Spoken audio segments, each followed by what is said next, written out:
تو جب ہم گناہ کر رہے ہوتے ہیں نا تو اس کا مطلب یہ ہوتا ہے کہ ہم اپنے دل پر ایک بلیک ڈاٹ لگا رہے ہوتے ہیں. ہم جتنے زیادہ گناہ کریں گے اتنے زیادہ ڈاٹس ہمارے دلوں پر لگتے جائیں گے لگتے جائیں گے لگتے جائیں گے، حتیٰ کہ وہ وقت آ جائے گا کہ ہمارا پورا دل بلیک ہو جائے گا، ہماری روحانیت تباہ ہو جائے گی. تو جس کا دل کالا ہو جاتا ہے، بلیک ہو جاتا ہے، اس کے گناہوں کی وجہ سے، اس کی غفلتوں کی وجہ سے، اس کے توبہ نہ کرنے کی وجہ سے، اللہ سے دوریوں کی وجہ سے، تو ایسا انسان اگر اللہ رب العزت کے معجزوں کو، نشانیوں کو اپنی آنکھوں سے بھی دیکھ لینا، تب بھی اللہ کی معرفت، اللہ کی حکمتیں، اللہ کی محبت اس دل کو سمجھ نہیں آتی.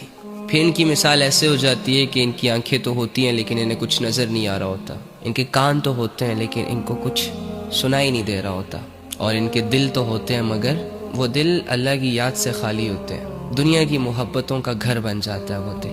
اللہ کی بندگی بہت آسان ہے، لوگوں کی بندگی بہت مشکل ہے. اللہ آپ کو بے حساب رزق بن مانگے دیتا ہے. لوگ اگر آپ کو کچھ بھی دیں گے نا، اس سے پہلے آپ کو ذلیل تو کریں گے، اپنی غلامی تو آپ سے کروائیں گے.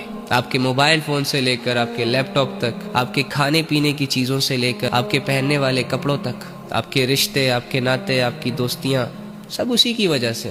وہ نہ بناتا کچھ، جو چیزیں اس نے نہیں بنائی تم اسے ڈھونڈ کے دکھاؤ، جو چیزیں اس نے بنائی ہے اس کا تم فائدہ اٹھا رہے ہو، اور بدلے میں ہم سے 60-70 سال کی عبادت نہیں ہو رہی، اس کا کہا نہیں مانا جا رہا، اس کے سامنے جھکنا مشکل، اس کے لیے چلنا مشکل، اس کے لیے بولنا مشکل، اس کے لیے سیکھنا مشکل، اس کے لیے کرنا مشکل. تو آسان کیا ہے پھر؟ شیطانیت، نفسانیت، اس میں تو تمہاری بربادی چھپی ہے. نفس اور شیطان تو تمہارے کھلے دشمن ہیں. یہ دونوں تو تمہیں لذتوں کے جھانسے دے کر تمہاری روحانی دنیا کو تباہ کریں گے. یہ دونوں تو چاہتے ہی یہی ہیں کہ تم گناہ کرو، تم اللہ کے باغی بن جاؤ، اللہ سے دور ہو جاؤ، لوگوں کی غلامیاں اختیار کر لو اور اللہ کی غلامی سے اپنے آپ کو آزاد کر دو. تو کیا نفس اور شیطان کی چاہتوں پر چلنا چاہتے ہو؟ زندگی گزارنا چاہتے ہو؟ برباد ہونا چاہتے ہو؟ ٹوٹنا چاہتے ہو؟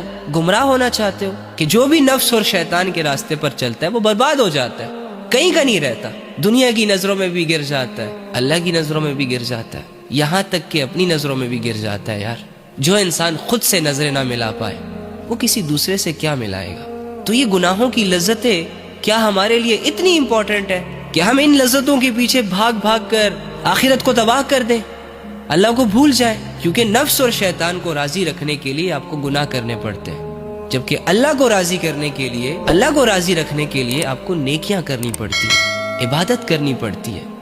لذتوں، خواہشوں،